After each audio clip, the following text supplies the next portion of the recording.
وہ خزائن جو ہزاروں سال سے مدفون تھے، اب میں دیتا ہوں اگر کوئی ملے امیدوار، کوئی ملے امیدوار۔ اعوذ باللہ من الشیطان الرجیم، بسم اللہ الرحمن الرحیم۔ ملفوظات سیدنا حضرت اقدس مسیح موعود علیہ الصلوۃ والسلام۔ جان الیگزینڈر ڈوئی کے ذکر پر حضرت اقدس مسیح موعود علیہ السلام نے فرمایا، یہ وہ شخص ہے جس نے الیاس ہونے کا دعویٰ کیا ہے اور اپنے آپ کو عہد نامہ کا رسول کہتا ہے۔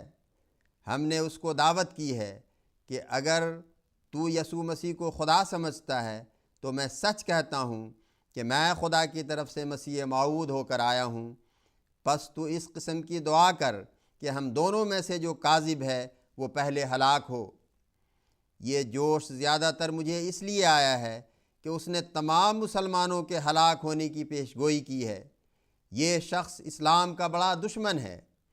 یہ زمانہ اس قسم کا آیا ہے کہ اللہ تعالیٰ نے ایسے وسائل پیدا کر دیے ہیں کہ دنیا ایک شہر کا حکم رکھتی ہے، اور وَإِذَا النُّفُوسُ زُوِّجَتْ کی پیش گوئی پوری ہو گئی ہے۔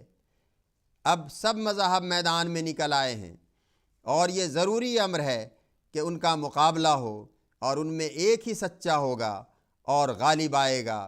لِيُظْهِرَهُ عَلَى الدِّينِ كُلِّهِ اس کی طرف اشارہ کرتا ہے۔ یہ مقابلہ مذہب کا شروع ہو گیا ہے، اور اس مذہبی کشتی کا سلسلہ نری زبان تک ہی نہیں رہا، بلکہ قلم نے اس میں سے سب سے بڑھ کر حصہ لیا ہے۔ لاکھوں مذہبی رسالے شائع ہو رہے ہیں۔ اس وقت مختلف مذاہب، خصوصاً نصارہ کے جو حملے اسلام پر ہو رہے ہیں، جو شخص ان حالات سے واقفیت رکھتا ہے اور اسے ان پر سوچنے کا موقع ملا ہے، تو وہ ان ضرورتوں کو دیکھ کر بے اختیار ہو کر اس بات کو تسلیم کرتا ہے کہ یہ وقت ہے کہ خدا تعالیٰ اپنے اسلام کی طرف زیادہ توجہ کرے۔ جو شخص اسلام پر ان حملوں کی رفتار کو دیکھتا ہے تو وہ اس ضرورت کو محسوس کرتا ہے، لیکن جس کو کوئی خبر ہی نہیں ہے وہ ان نقصانوں کی بابت کیا کہہ سکتا ہے جو اسلام کو پہنچائے گئے ہیں۔ مسلمانوں نے نادان دوست کے رنگ میں اور غیر مذہب والوں خصوصاً عیسائیوں نے دشمنی کے لباس میں، وہ تو یہی کہتا ہے کہ اسلام کا کیا بگڑا ہے، مگر اسے معلوم نہیں کہ اسلام کی ظاہری اور جسمانی صورت میں بھی ضعف آ گیا ہے۔ وہ قوت اور شوکت اسلامی سلطنت کی نہیں، اور دینی طور پر بھی وہ بات ہے جو مخلصین لہ الدین میں سکھائی گئی تھی، اس کا نمونہ نظر نہیں آتا ہے۔ اندرونی طور پر اسلام کی حالت بہت ضعیف ہو گئی ہے، اور بیرونی حملہ آور چاہتے ہیں کہ اسلام کو نابود کر دیں۔ ان کے نزدیک مسلمان کتوں اور خنزیروں سے بدتر ہیں۔ ان کی غرض اور ارادے یہی ہیں کہ وہ اسلام کو تباہ کر دیں اور مسلمانوں کو ہلاک کریں۔ اگر ایک سچے مسلمان کو ان ارادوں پر اطلاع ملے جو یہ لوگ اسلام کے خلاف رکھتے ہیں، تو میں سچ کہتا ہوں کہ وہ ان کے تصور کے صدمہ ہی سے مر جاوے۔ اب خدا کی کتاب کے بغیر اور اس کی تائید اور روشن نشانوں کے سوا ان کا مقابلہ ممکن نہیں، اور اسی غرض کے لیے خدا تعالیٰ نے اپنے ہاتھ سے اس سلسلہ کو قائم کیا ہے۔ عیسائیت کا فتنہ ہی دجال کا فتنہ ہے۔ حضور علیہ السلام فرماتے ہیں، دجال بھی کتاب ہی کا پیرو ہونا چاہیے، ورنہ دجل کیا یہ تحریف کرتے ہیں، پہلے حاشیہ پر لکھتے ہیں، پھر ان مطالب کو متن میں داخل کر لیتے ہیں، اور اس طرح پر آئے دن ان کی تحریف کا سلسلہ جاری رہتا ہے۔ دنیا کی کوئی زبان ایسی نہیں جس میں انہوں نے انجیل کا ترجمہ نہیں کیا اور اپنے باطل عقیدوں کی اشاعت نہیں کی۔ انہوں نے اپنی تحریروں اور رسالوں کے ذریعہ بہت بڑی خباثت اور گند کو پھیلایا ہے۔ ان کی نیتیں اسلام کے لیے ہرگز بخیر نہیں ہیں۔ آدم سے لے کر اس وقت تک ایسے مغوی اور مضل پیدا نہیں ہوئے جیسی کہ یہ قوم ہے۔ روپیہ، قوت، شوکت جو آج ان کو ملا ہے اور کسی کو نہیں۔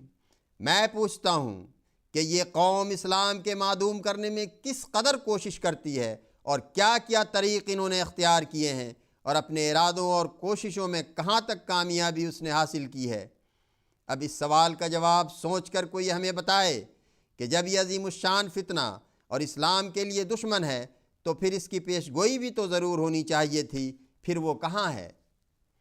قرآن شریف میں ولضالین تو کہا، اگر دجال کوئی الگ چیز تھی تو چاہیے تھا کہ ولد دجال بھی کہا ہوتا۔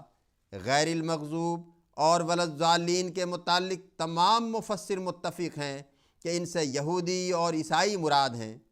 جب 5 وقت نمازوں میں ان فتنوں سے بچنے کے لیے دعا کی تعلیم کی گئی ہے کہ الضالین سے نہ کرنا اور نہ مغضوب قوم میں سے بنانا، تو صاف معلوم ہوتا ہے کہ سب سے بڑا اور اہم فتنہ یہی تھا جو ام الفتن کہنا چاہیے۔ اللہم صلی علی محمد وآل محمد وبارک وسلم انک حمید مجید۔